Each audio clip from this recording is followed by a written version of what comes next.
Yo, what is up guys? Delboy here, aka Blue Collar Sports TV. Hopefully you guys are doing well. If you're new here, smash that like, hit subscribe, all of that good stuff.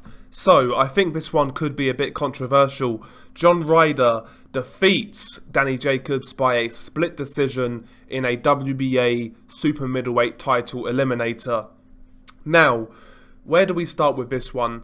I guess I would say first round was pretty competitive. I felt Danny Jacobs looked pretty sharp with his jab. His jab was certainly more effective than John Ryder's in round one. John Ryder was trying to apply pressure.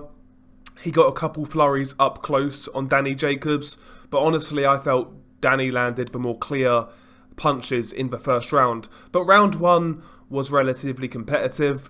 Round two, I seem to remember Danny Jacobs completely outboxing John Ryder. He was switching from southpaw to orthodox, utilising the jab out of both stances really well, and in particular he landed a couple of good straight left hands in round two from that southpaw stance, and John Ryder really was guilty of following John Ryder around the ring. Every time John Ryder did get close, Danny Jacobs would tie him up, and I'll get into that a bit later.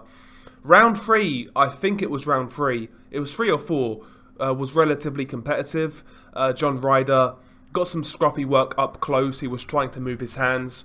Once again, though, from distance, Danny Jacobs was completely outboxing John Ryder with that jab. Also landed a couple of good straight right hands in the third round. So yeah, round three was competitive. After that, I felt Danny Jacobs completely outboxed John Ryder in rounds 4, rounds 5, and round 6. Once again, John Ryder was guilty of following Danny Jacobs around the ring. And when he actually closed the distance, he would fall inside and Danny Jacobs would clinch him, and he wasn't trying to work a free hand or anything like that. He was submitting to the clinch far too easily, in my opinion. But nevertheless, the quality work was coming from Daniel Jacobs in rounds 4, 5, and 6. Round 7 onwards, John Ryder, ripped up the script and completely upped his work rate, applied much more pressure, and he was starting to get to Danny Jacobs. I was wondering whether Danny Jacobs was fatiguing, whether he was gassing, because Danny, in particular in rounds 7, 8, and 9, I believe, he really wasn't throwing much. He wasn't utilising that jab, which was giving him great success. And he was far too willing to try and tie John Ryder up. John Ryder was outworking Danny Jacobs in these rounds, doing a good job of finding his uppercut, finding a home for his overhand left from that southpaw stance in which John Ryder fights. And yeah, I mean, John Ryder was really pushing the fight in these rounds. In round 8, I believe, John Ryder actually appeared to somewhat buzz Danny Jacobs. He landed an overhand left, followed by a left uppercut and a series of other short arm punches. And, Danny looked a bit buzzed. Not super hurt, but I think he felt those shots. And, yeah, round 8 was another great round for John Ryder. I felt John Ryder won round 9 as well. Just again, applying pressure, maintaining the greater work rate, cutting the ring off, making Daniel Jacobs uncomfortable. I felt round 9 was another decent round for John Ryder. I felt Daniel Jacobs rebounded quite well in round 10. He got back on his jab, started boxing really well out of a southpaw stance and orthodox as well. He wasn't holding his feet quite as much to allow John Ryder to come inside. And he was definitely picking the more eye-catching shots, boxing off that back foot. He actually exchanged with John Ryder a couple of times and landed a couple of good shots also. So he was trying to fight fire with fire in round 10. And I felt John Ryder got outboxed and outworked, or certainly in terms of quality work in round 10. Round 11, I felt John Ryder came back and won the round. He just maintained a higher work rate. He was the guy applying pressure.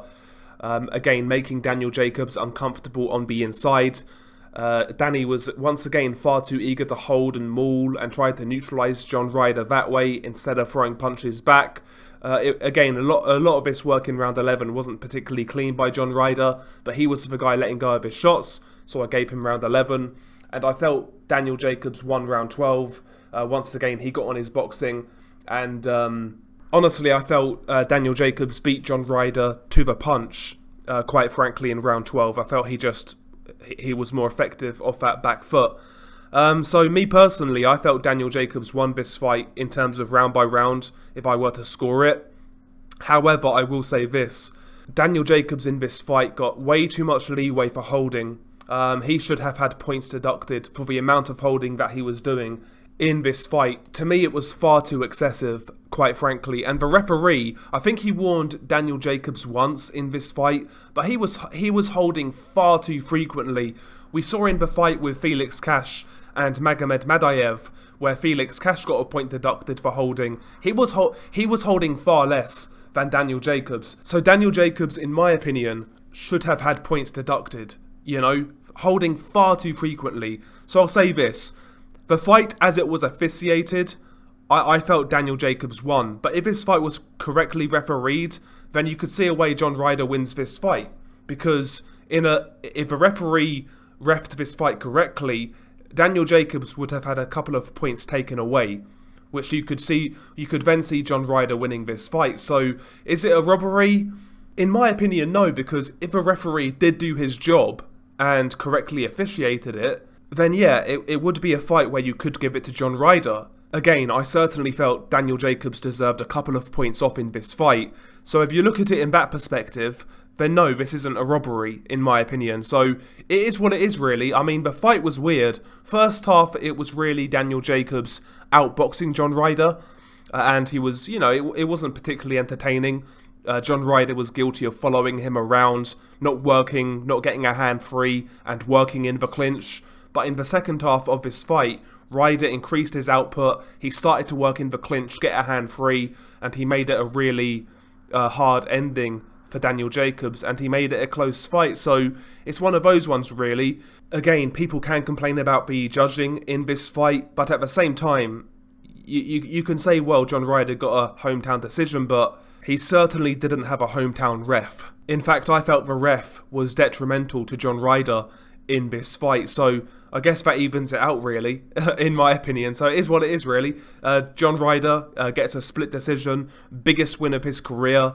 I am happy for him, to be honest. I felt he got robbed against Rocky Fielding. He got robbed against Callum Smith. So I'm happy he got this one. Did he get the rub of the green? In a certain sense, yes. But on the flip side, like I said, to me the referee was absolutely dreadful, and he allowed Daniel Jacobs to basically foul to stifle John Ryder. So that's how I see it.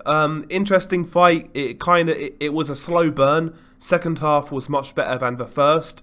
And yeah, it was what it was. Share your thoughts below. Beanie Guy Del Boy. Peace.